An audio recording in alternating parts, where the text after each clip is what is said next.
You had a conversation with her then boyfriend about the car? Yes. Tell me about that conversation. I went over and asked him if he had the title. And he said, I don't know where it's at. And I said, well, can you look for it? I said, in our agreement, it says that I will hold the title till it's paid for. He said, I don't have an agreement. I said, no, you may not have an agreement, but that's not your car. I said, that's my car. I said, until it's paid for, it's my car. Was this at the time that she was in the hospital? It was after she had come home. Why didn't you have a conversation with her? I did have the conversation with her, and she actually got up and she was looking for it. Why did you ask the boyfriend? Because he's the one with the key to the safe. Then I told her that I would give her more time to find the title and I would come back because he was getting very frustrated with me. Is that how you remember it happening? Yes, ma'am. Okay. We did talk several times after I had gotten out of the hospital. I don't remember the specific event where I was up looking for a document, other than I do know after that, there were several times I approached him and said, where is this title? Someone has to have it. And like she's saying, he would get disgruntled over that conversation. And this was the title that reflected it was salvaged, correct? Correct. Did you confront her about that? I'd called her on the phone to tell her that's what the title said. Uh-huh. At some point, but I believe it was a couple weeks after she'd actually came and requested it. But it's foggy. Those first 2.5 months were foggy. Do you remember her asking you about the salvage title? No. So you don't think that conversation happened? No. You don't remember that. But you at some point called the insurance company. They said that there was a payout? Yes. For how much? $5,500. And they said it was paid out to who? Paid out to Marvin. Her boyfriend at the time? Mm-hmm.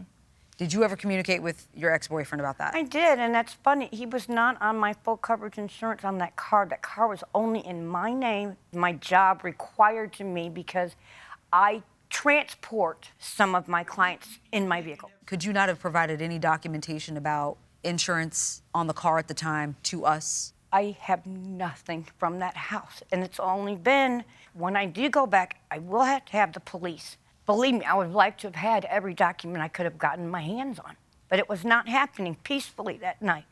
Locked myself in the bathroom till my bride got out there. I grabbed one outfit and ran out the door. Nothing for me.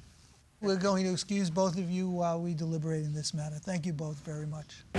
This courtroom is now in recess. We'll have you exit use the door. Well, I think this is a first where we have two litigants who both claim to not remember anything during the relevant time period because of unfortunate medical circumstances. Yeah.